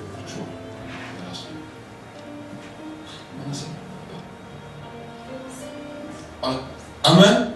Mais quand cela commence à se produire, c'est là maintenant on dit, Seigneur, je reconnais le temps où je suis visité. Mais maintenant, j'entre dans la dimension prophétique. Est-ce que vous savez? J'entre dans la dimension prophétique. Alors, il est vrai que, des fois, les coutumes religieuses ont fait que certains moines, dans les monastères ou quoi, ils restaient couchés, ils restaient allongés, ils restaient à genoux des heures et des heures et des heures et des heures, des fois sans que rien ne se passe. La dimension prophétique peut être bien différente. Parce que la dimension prophétique, c'est faire entrer, pas simplement ton esprit, mais que même la dimension de ton corps entre dans la dimension prophétique. Est-ce que vous comprenez? Si tu as été baptisé, tu n'as pas été simplement baptisé du Saint-Esprit, mais tu as été baptisé d'eau, pour être un symbole que ton corps tout entier peut entrer dans une dimension prophétique. Que ton corps tout entier peut avoir un impact dans le monde visible et invisible. Et c'est pour cela qu'à des moments, Moïse pouvait lever ses mains. On devait tenir ses mains élevées parce qu'on savait que juste les mains levées vers le ciel donnaient la victoire au peuple. Dès qu'il baissait les mains, ça amenait la défaite. Donc il y a un temps où, voilà, maintenant la présence de Dieu t'a visité. Dis, voilà, Saint-Esprit, je veux entrer dans la dimension prophétique. Dis-moi maintenant ce que je dois faire. Il y a peut-être des moments où il va te dire, lève-toi, marche. Lève-toi, tape du pied, déclare les choses. Lève-toi, il a dit au prophète, prends l'arc et tire. Il peut te demander de prendre des cailloux, de faire un acte. Je ne sais pas ce qu'il peut te demander. Mais là maintenant, c'est rentré dans la dimension prophétique. Il y avait un temps dans un pays où ils voulaient voir le réveil. L'église s'est réunie comme ça. Et ils ont prié, ils ont jeûné pendant des jours et des jours. Ils voulaient voir un réveil, ils voulaient voir une explosion. Et alors que le pasteur qui était là, il avait vraiment une dimension prophétique, a dit, je sais que Dieu veut faire quelque chose. Est-ce que Dieu demande à une personne de faire quelque chose pour que son action puisse agir? Et la journée, personne n'a rien dit. Et les jours ont continué. Et le pasteur sentait que Dieu demandait quelque chose à quelqu'un. Et les jours passaient, et rien ne se passait. Et un jour, alors que le pasteur insistait, il dit, je sens que Dieu demande quelque chose à quelqu'un, mais est-ce que Dieu vous demande rien? Et personne ne lui répondait. Et un jour, à force de cette pression et que le Saint-Esprit poussait cette femme, c'était une femme qui était là et qui était un peu timide parce qu'elle n'était pas longtemps convertie. Et il a dit, moi j'ai quelque chose que le Saint-Esprit me demande, mais je ne sais pas si c'est bien. Elle devait faire un mouvement, vous taper sur quelque chose dans l'église, mais fortement. Et le pasteur qui était là, il lui dit, mais ça, faites-le. Si le Saint-Esprit vous dit, faites-le. Et cette soeur est venue, elle, toute tremblante, elle a fait ce que Dieu a dit, elle a tapé de la manière dans laquelle Dieu lui a dit. Et au moment où elle a fait ça, une vague est venue dans l'église, la vague de l'Esprit est venue, pouf, ils les ont tous renversés, ils ont commencé à connaître un grand réveil. Les dimensions prophétiques de Dieu va permettre que nous puissions entrer dans les dimensions que Dieu veut. Je ne sais pas quels sont les problèmes. Vous savez, il n'y a aucun problème qui n'a pas de solution. La première dimension prophétique, ce n'est pas pour changer le monde que Dieu va te donner. C'est la première dimension prophétique, c'est pour changer tes problèmes. Pour changer tes situations. Il y a des choses dans lesquelles le diable est venu t'étouffer par des soucis, par des tracas, par toutes sortes de choses. Et toi tu dis, Seigneur, interviens. Et le Seigneur te visite. Et rien ne se passe. Et on a prié pour toi. Et on a imposé les mains pour toi. Et on a déclaré les mains. On a fait des prières sur toi. Des déclarations de foi. Rien ne s'est passé. Pourquoi? Et tu dis, mais pourtant je sens la présence de Dieu. Je prie, Dieu me visite. Je sens son feu qui vient me remplir. Et pourtant rien ne se passe de plus. Pourquoi? Parce que tu n'as pas compris la règle qui suivait la visitation. La première dimension, c'est la visitation. Quand tu as été visité, tu reconnais la visitation. Ça, c'est la première étape. Maintenant, ce qui va te permettre de pouvoir réussir les choses dans ta vie et pouvoir avoir la victoire sur toutes les dimensions de ta vie, c'est rentrer dans la dimension prophétique. Et tu dis, Seigneur, maintenant je suis prêt. Maintenant, remplis-moi, revins-moi de toi et maintenant, conduis-moi. Peut-être qu'il y a une situation qui te vient à ce moment-là où tu es en train de prier. Tu dis, Seigneur, tu vois cette situation, qu'est-ce que je dois faire? Et là, à ce moment-là, tu sens comme une force qui te vient en toi. Et peut-être tu dois tourner. Peut-être autour de ta table, peut-être autour de ta maison, peut-être autour des papiers, peut-être tu dois faire quelque chose qui va t'amener à avoir la victoire. Le Saint-Esprit va te dire des choses. Amen. Et si le Saint-Esprit te dit rien, dis, Saint-Esprit, qu'est-ce que je dois faire? Qu'est-ce que je dois faire dans cette situation? Qu'est-ce que je dois faire? Ça, c'est la dimension prophétique, c'est important. Parce que c'est là où vous allez voir les exaucements. C'est là où, même si tu es malade, tu n'as même pas besoin d'attendre une imposition des mains pour la guérison. Tu peux être guéri avant.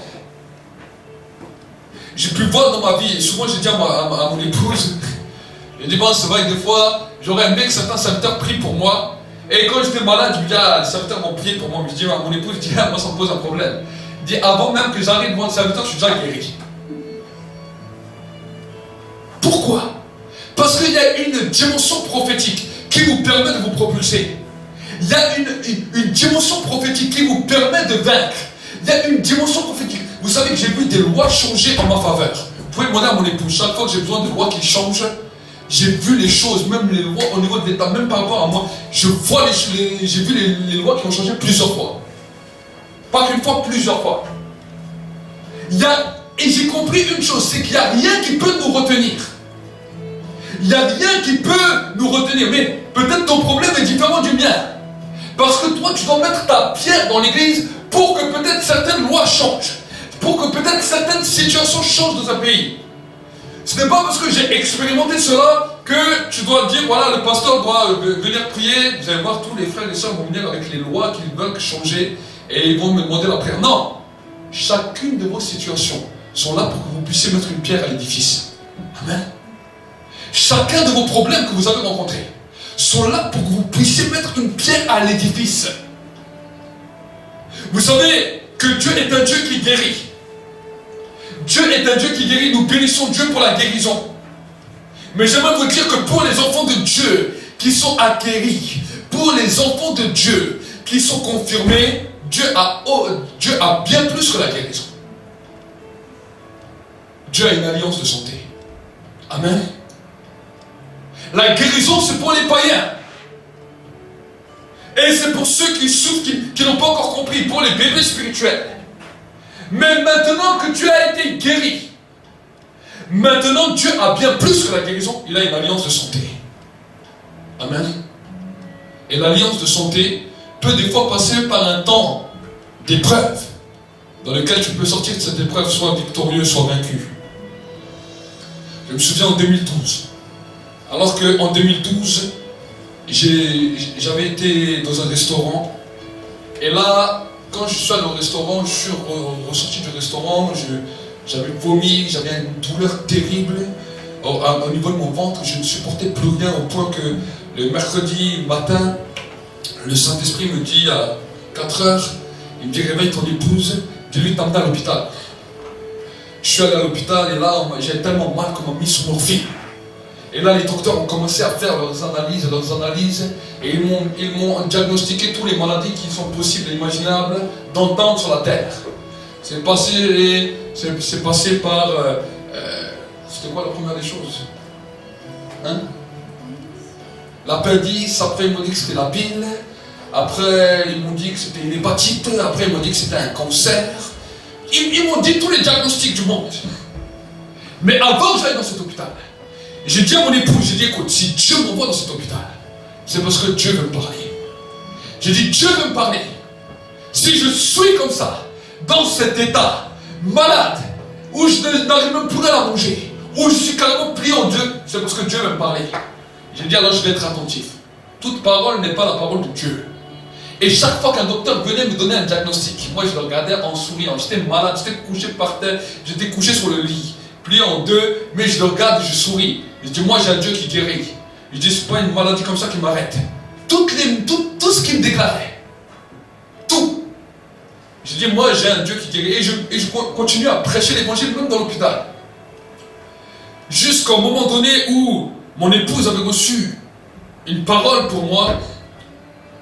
Et quand mon épouse après m'a donné la parole, c'était une parole qui n'avait rien à voir avec mon problème. J'ai dit à mon épouse, j'ai dit, bon, maintenant j'ai reçu la parole de Dieu, mon temps à l'hôpital est bientôt fini. Et quand après ils ont fini, ils m'ont passé au scanner et tout, ils avaient vu que j'avais une poche d'eau qui était sur mon estomac. Et ils m'ont dit, voilà, si on ne vous enlève pas cette poche d'eau va devenir cancérigène, quand vous allez manger, ça va descendre, ça va remonter, ça va aller dans vos poumons, vous allez mourir, c'est ce qu'on m'a raconté. J'ai écouté, voilà, moi j'ai un Dieu qui guérit, et le soir même Dieu m'a guéri dans l'hôpital, sans que je passe par aucune opération, rien. Et le lendemain, je me suis relevé, j'étais totalement guéri de tout. Et je suis parti, j'ai signé moi-même une décharge à l'hôpital. L'infirmière était fâchée contre moi, elle m'a arraché à moitié la perfusion que j'avais. J'étais déjà habillé, je l'attendais. J'ai signé une décharge, je suis parti de l'hôpital. Jusqu'à aujourd'hui, je suis en pleine forme, il y a même certaines choses que je ne supportais pas avant, que je supporte maintenant. Et un jour, alors que je passais un temps avec Dieu, vous savez ce que Dieu m'a dit? Il m'a dit, je vais te dire quelque chose. Il m'a dit, si pendant que tu étais dans ce temps d'hôpital, tu aurais cru un instant à une des paroles d'un des docteurs, il m'a dit, tu serais mort dans cet hôpital. C'est ce que Dieu m'a dit. Il m'a dit, c'était simplement un test. Et maintenant, je fais une alliance avec toi. Pour que maintenant, la maladie ne t'attaque plus de cette manière. Et jusqu'avant, j'en ai morflé des maladies depuis ma jeunesse. Depuis ma jeunesse. Quand j'étais parti en Colombie en 2012, ou non, en 2009, 2010, je suis revenu avec un staphylocoque doré. Je ramassais, j'étais habitué à ramasser ça, mais je ne m'inquiétais pas sur ça. Mais quand Dieu m'a dit ça, je l'ai dit à mon épouse. J'ai dit, tu vois, Dieu m'a dit, si ce jour-là, j'aurais écouté les paroles des médecins, je serais mort à l'hôpital. Dieu m'a dit ça clairement. Donc nous avons un Dieu qui guérit, un Dieu qui libère, mais nous avons aussi le Dieu de l'Alliance. Amen.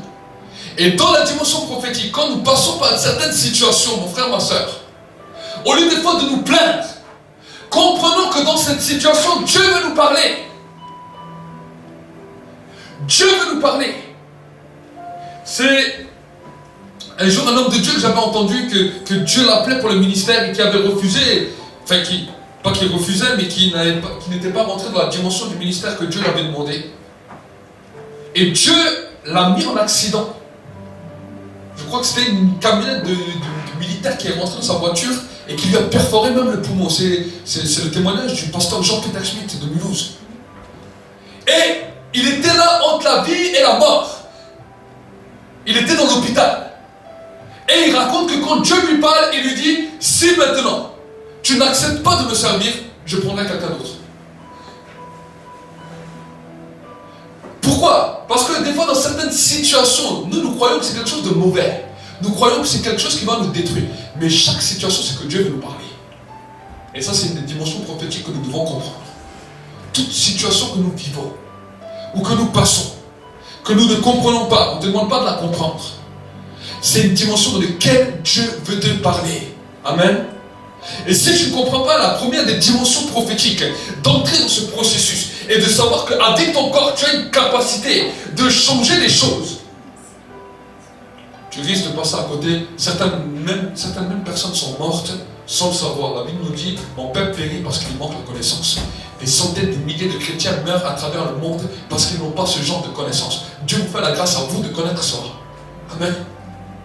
Dieu vous fait la grâce à vous de connaître.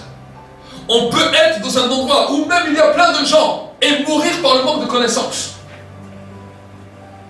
Dans toutes les situations, au lieu de trouver une situation de se plaindre, dis Seigneur, je te bénis. Maintenant je vais devenir observateur. J'observe ta présence est là. Maintenant je ne vais pas laisser ta présence partir. Parce que maintenant dans cette situation, j'ai besoin de savoir ce que je dois faire. Des fois Dieu va nous donner, le Saint-Esprit va nous donner des directions. Des fois il va nous donner simplement des directions. Des fois il va te dire simplement fais ça. Ou peut-être téléphone là. Ou prends ceci, ou prends cela. Même certains aliments. Le Saint-Esprit peut nous dire prends cet aliment et tu verras. Est-ce que vous essayez? Il y a des fois où j'étais malade. Le Saint-Esprit m'a dit prends tel et tel aliment. Mon épouse me dit mais non, tu ne peux pas prendre ça. Les docteurs disent qu'on ne peut pas faire ça. Mais je savais dans mon esprit que si je prends ça à ce moment-là, eh ben, je suis restauré. Est-ce que vous essayez? La Bible nous parle d'un roi qui est venu chez le prophète, qui était malade. Et lui, il lui a dit, voilà, tu prends des figues, tu mets ça sur ton ulcère, tu mets ça sur ton problème. Au moment où tu vas le faire, tu reçois la guérison. Imaginez que le roi à l'époque aurait dit, ah mais il est fou de mettre des figues là sur mon ulcère. Va dire ça à un docteur. Va dire cela.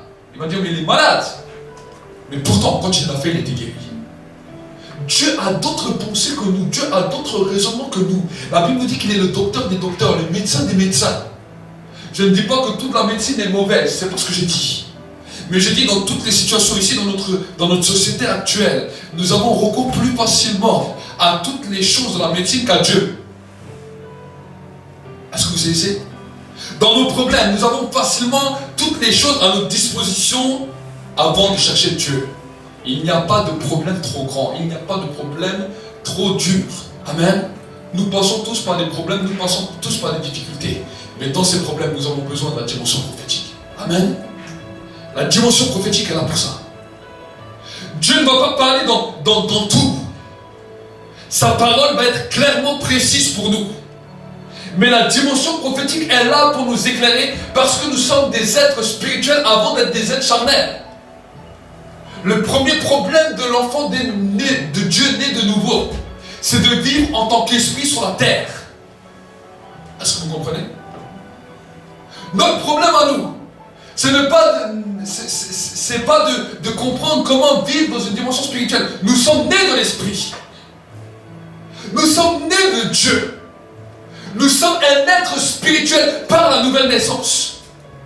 Donc notre premier problème, c'est de vivre en tant qu'esprit sur la terre. Amen. Nous vivons en tant qu'esprit sur la terre. Notre corps n'est que secondaire. Amen. Parce que notre esprit a été régénéré. Et si nous commençons à comprendre cela, nous n'allons pas simplement chercher des pensées humaines, des raisonnements humains, mais toute pensée dans la dimension de l'esprit a une capacité de nous propulser vers le haut. Amen. Alors, il y a quelque chose que j'aimerais vous dire. Il y a des dimensions dans l'esprit que nous arrivons facilement à capter. La séduction, nous arrivons facilement à la capter. La convoitise, nous arrivons facilement à la convoiter. La haine, la méchanceté, l'impureté, toutes ces choses-là sont aussi dans la dimension spirituelle. Et la Bible nous dit, ne mettez pas foi à tout esprit, mais éprouvez-les. Et que quand tu es là, et que tu commences à sentir, et tu commences à voir des images mauvaises dans ton esprit, tu commences à avoir la haine, la rancœur, la méchanceté qui commence à monter, la colère, toutes ces choses-là sont des capacités spirituelles, mais qui ne sont pas influencées par Dieu, mais qui sont influencées par les démons. Et bien souvent, l'homme a la facilité d'être influencé par ces genres de dimensions, même les enfants de Dieu. Et c'est pour cela que l'apôtre Paul nous dit, ne mettez pas foi à tout esprit, n'accepte pas toute dimension dans ton esprit. N'accepte pas d'envenimer ces choses. Vous savez, quand des fois ces choses-là viennent dans votre esprit, vous faites quoi? Alors vous y pensez. Alors on essaie de ne pas trop faire attention. Mais c'est là, à ce moment-là, qu'il faut prendre autorité. et qu'il faut commencer à dire au nom de Jésus, je ne mettrai pas ma foi en toi. Toi qui viens me séduire, toi qui viens pour me polluer, toi qui viens pour m'amener la distraction dans mes pensées, dans mon esprit. Je ne t'attends pas toi. Amen. Je ne t'attends pas toi. Toi tu es l'ami de ma chute. Toi tu es l'ami de celui qui va me faire détruire. Si je passe par un problème, si je passe par une situation difficile et que cela vient dans ton esprit, c'est qu'eux viennent aider. Ce sont les démons qui viennent aider ceux qui te posent des problèmes. Est-ce que vous ici?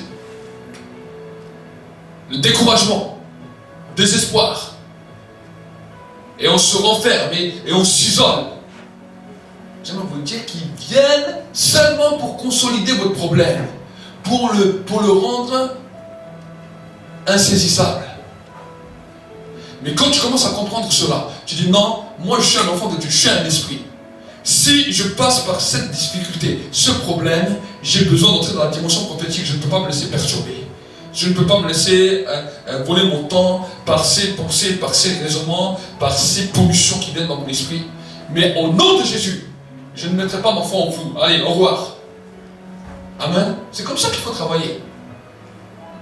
Je vous dis gentiment de partir au nom de Jésus. Parce que si je commence à me fâcher contre vous, le feu va tomber sur vous, puissant des ténèbres. Vous allez voir qu'un démon peut partir facilement. Et vous n'allez pas dire le démon, il continue à m'attaquer. Un démon a la capacité de partir facilement si aucune porte n'est ouverte en toi. Et que tu lui ordonnes. Tu lui dis, écoute, tu t'es trompé d'adresse. J'ai rien à faire avec toi, dehors. Il part. Est-ce que vous savez? Mais si tu fais cette démarche, alors maintenant quand la présence de Dieu vient, ne repousse pas la présence de Dieu. Parce que si tu repousses la présence de Dieu par la négligence, par la plainte, par le gémissement, cet esprit que tu as chassé va revenir plus fort avec cet ami à lui. Et il va dire, coucou, je suis là. Et là, tu as l'impression que lui-même, il a une emprise totale sur toi. Pourquoi? Parce que tu as rejeté la présence de Dieu. C'est ce qui se passe dans le monde spirituel. Il vient avec 7 copains à lui. 7 copains. Alors lui, il vient te séduire. Mais l'autre, il vient te donner avant l'autre, ton voisin avait une belle voiture, tu ne l'as jamais remarqué. Tout d'un coup, le voisin, il passe avec une belle voiture. Comment il a fait ça, celui-là? Comment il a pu se payer cette voiture? Oh, et là, ça commence à tourner. Et là, tu vas là. Et tout d'un coup, tu vois tout. Tout ce que tu ne voyais pas, tu le voyais. L'autre, il a une belle montre. L'autre, il a un beau bijou. L'autre, il a un beau costard plus que toi. Il a des plus belles choses. Tu vois tout. Il a 7 copains à lui, n'oubliez pas. Ces 7 copains, ils sont là pour vous tourner la tête. Et quand ils vous ont tourné la tête, votre foi est détruite. Il sait que ta situation ne sera jamais résolue tant que tu restes comme ça.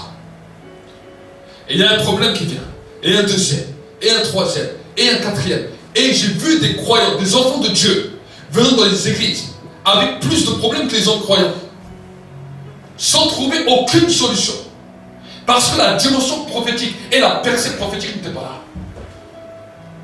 Amen. Donc ça, c'est vraiment un message pour vous apprendre.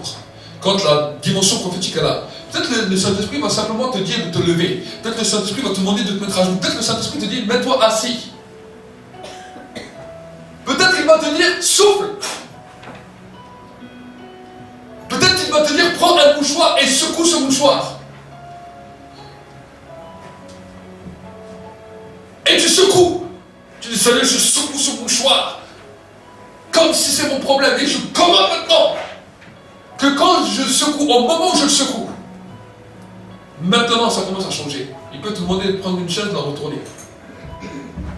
Est-ce que vous essayez? Comme ça, des fois, quand je prie, j'aime des fois bien être seul, parce que si les gens ils vont me voir, ils vont dire, il est fou ce temps. Amen. On peut faire des choses, toutes sortes de choses. Est-ce que vous comprenez? Pourquoi? Parce que le Saint-Esprit nous conduit. Et le Saint-Esprit nous révèle. Et une chose peut changer tout. Je me souviens un jour, on habitait dans un endroit, et il y avait une personne qui pratiquait des choses occultes. Toujours elle voulait venir chez nous. toujours, elle voulait venir chez nous, toujours elle sonnait, elle voulait rentrer dans notre maison, au début on l'a accepté. Et au bout d'un moment, on voyait que le diable était en train de nous oppresser.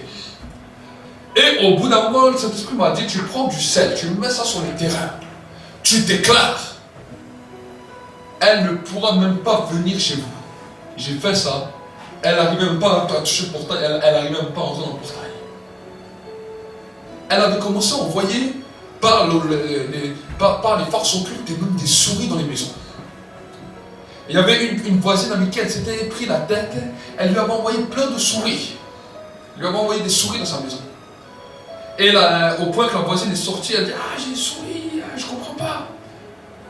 Et le Saint-Esprit m'a dit, il m'a dit, déclare maintenant que ceux qui lancent les souris, que c'est les souris qui vont chez elle. Et au bout de quelques jours, elle est sortie de chez elle en panique, elle avait une invasion de souris dans sa maison. Dieu est un Dieu qui peut changer les situations, les transformer. J'ai vu à maintes reprises ce que Dieu fait. Amen. J'ai souvent raconté l'histoire de quand Manassé était né et qu'il était né à 1,3 kg au 6e mois. Mais une des choses, avant que Dieu puisse nous révéler, que Dieu nous donne la parole de guérison, Dieu m'avait demandé des choses par rapport à lui. Mais une des choses que Dieu a permis que nous fassions, vous savez qu'en 2004, j'avais commandé un chauffard. Il y avait un prophète de Dieu qui avait prié pour moi et qui m'a dit souffle le chauffard. Et j'avais commandé un grand chauffard en Israël qui n'est jamais venu. En 2004, je l'avais commandé et il n'était jamais venu. Et en 2006, 2 ans plus tard, alors que mon fils venait d'être né, c'est là, à ce moment-là, qu'on me téléphone, 2 ans plus tard, on me téléphone de Strasbourg, un magasin juif, et me dit, voilà monsieur, votre chauffeur est arrivé. Moi je ne savais même pas de quoi il me parlait. 2 ans plus tard, alors que pour un chauffeur d'Israël, ça ne met pas 2 ans normalement. Mais là, 2 ans plus tard, parce que c'était le temps où j'en avais besoin. Mon fils venait de naître, je suis allé récupérer ce chauffeur, et encore il m'a fait un super prix parce que j'ai dû attendre 2 ans. Et là, Dieu m'a parlé avec mon épouse, il a dit, vous allez aller dans un endroit spécifique, en forêt, et vous allez souffler le chauffard pour l'enfant. Et on est allé, et on a soufflé, je sais pas si tu te rappelles, on est allé, on a soufflé le chauffard. On a soufflé le chauffard, je ne sais plus combien de fois j'ai soufflé. Mais je sais qu'après, le ciel est devenu comme orangé, un peu orangé, le ciel a changé carrément. Et quelques temps après, Dieu a continué à me donner des paroles de guérison pour la vie de mon fils.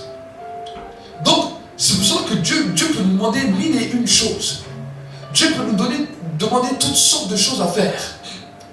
Mais si nous ne comprenons pas la dimension du prophétique, et que nous sommes là comme des... Vous savez, beaucoup de gens veulent un réveil, beaucoup de gens veulent voir la manifestation de Dieu, mais ils sont eux-mêmes les premiers critiqueurs des réveils, ils sont eux-mêmes les premiers critiqueurs des manifestations. Parce que quand Dieu, des fois, il agit, il peut agir de manière folle.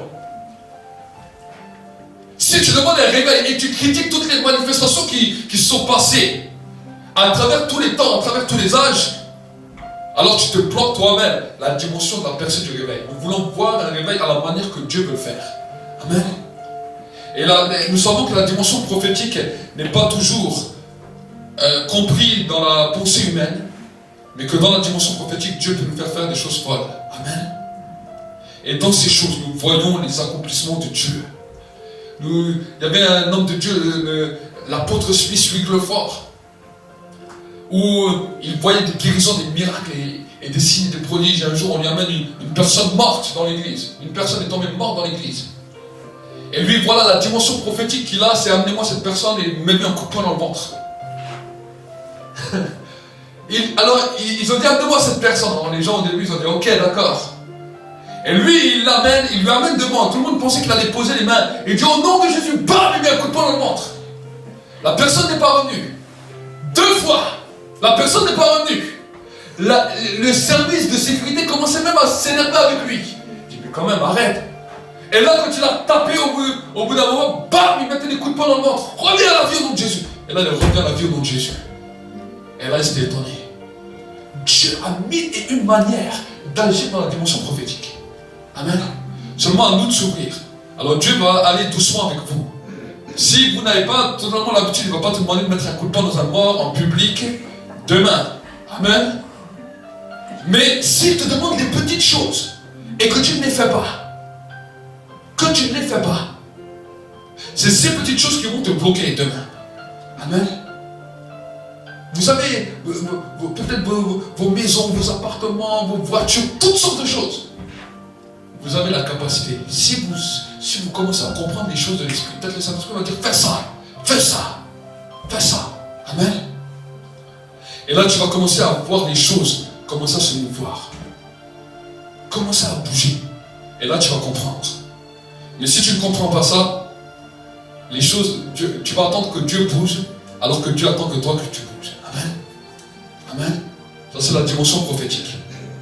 Et ça, c'est ce que vraiment, j'aimerais vraiment vous faire avancer. Et quand on prie avec vous, si Dieu agit tout de suite au moment de la prière, Amen. Mais si Dieu n'agit pas au moment de la prière, j'aimerais vous donner des clés pour que quand vous êtes dans vos maisons, vous puissiez dire, oh, voilà, Seigneur, maintenant je vais chercher ta présence, je vais observer ta présence. Quand ta présence vient, je te mets, Seigneur, ce plan devant toi. Tu vois, Seigneur, cette situation, tu vois ce problème. Maintenant, montre-moi qu'est-ce que je dois faire. Ne prenez pas des décisions hâtives. Trop de chrétiens prennent trop de décisions trop rapides. On est pressé, on veut ça, Ne prenez pas des décisions hâtives, peu importe la situation. Quand tu es dans la présence du Seigneur, qu'est-ce que maintenant je dois faire? Que me conseilles-tu? Qu'est-ce que je dois faire? Quel acte je dois faire pour voir la victoire? Et vous allez voir, vous pouvez voir des lois changer, vous pouvez voir des situations, vous pouvez voir des malades guéris, vous pouvez voir des situations improbables devenir probables dans vos vies. Amen. Seulement parce que vous avez compris et vous êtes rentré dans la dimension du prophétique. Si tu rentres dans la dimension prophétique, ça ne va pas faire forcément de toi un prophète. Mais tu vas comprendre comment Dieu agit. Amen. La dimension prophétique est là pour tous les croyants. Chaque ministère a son importance. Le pasteur a son importance, l'apôtre a son importance, le docteur a son importance, l'évangéliste a son importance et le prophète a son importance. Mais chaque ministère est là pour le perfectionnement des saints. Amen. Et mon rôle à moi, c'est de vous montrer une voie prophétique, une dimension prophétique pour que vous puissiez vaincre. Là, j'ai parlé de la louange et nous allons voir d'autres situations ensemble par rapport à la prière. Nous allons voir toutes les dimensions prophétiques. Je vais essayer de faire plusieurs messages. Il y a l'écoute prophétique, il y a le raisonnement prophétique, nous allons voir ensemble toutes les règles prophétiques qu'il y a, et pour que vous puissiez entrer dans la totalité. Amen. Peut-être si celle-là n'a pas fonctionné, vous allez voir que peut-être Dieu vous appelle dans une autre dimension prophétique. Et ensuite, ce que vous devrez comprendre à ça, c'est dans la dimension prophétique dans laquelle Dieu vous amènera, c'est dans celle-là qu'il veut vous utiliser. Amen. Amen. Il y en a, ce sera avec un chant.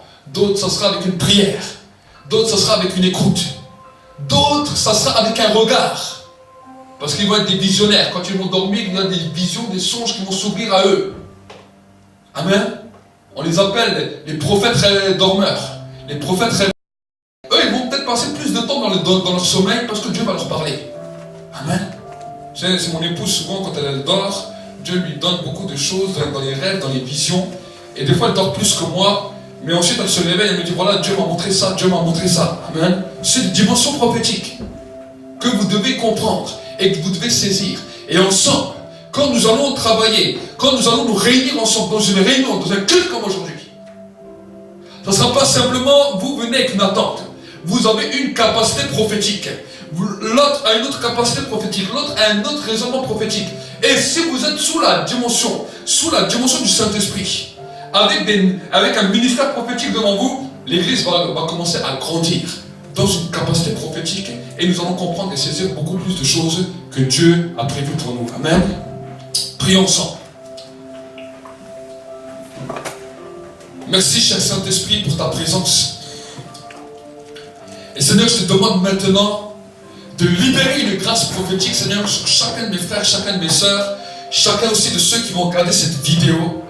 Je te demande maintenant, Seigneur, de les équiper maintenant. Merci, Seigneur, pour l'ouverture que tu donnes maintenant dans l'esprit.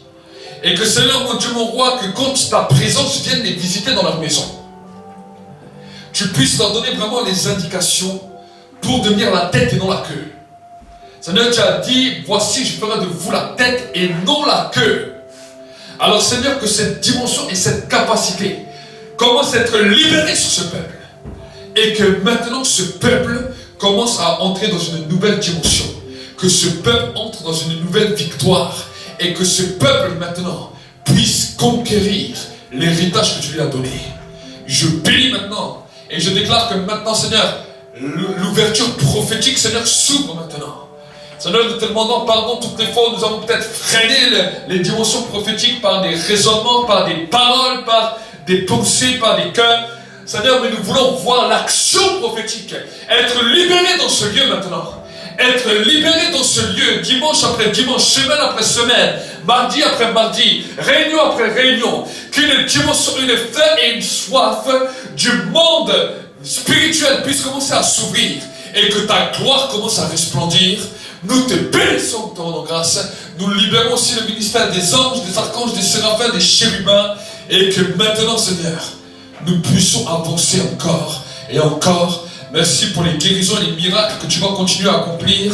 Merci pour les libérations que tu vas continuer. Seigneur, pour les personnes que tu vas libérer, nous paralysons toutes les puissances des ténèbres qui ont agi dans vos pensées. Tous les esprits des ténèbres qui ont agi dans vos pensées, dans les cœurs, dans les raisonnements. Toutes les puissances impures maintenant qui sont venues agir contre vos vies. Tous les démons d'infirmité et de maladie qui sont venus vous perturber. Nous les paralysons maintenant. Nous les lions maintenant. Et je déclare que maintenant votre entendement de votre esprit soit ouvert maintenant. Soit ouvert dans le nom de Jésus. Amen. Que Dieu vous bénisse. Et Dieu va également commencer à te faire grandir dans différents niveaux spirituels. On va dire que tu dois toujours être bouillant pour Dieu, parce que il y a une chose que le diable attendra toujours, c'est que tu te refroidisses. Dans cette alliance avec Dieu, de toujours rechercher sa présence, rappeler le sacrifice de Jésus à la croix, parce qu'il n'est pas mort pour rien. Pour tout peuple, pour toute personne, de tout âge, de toute nation, de toute tribu.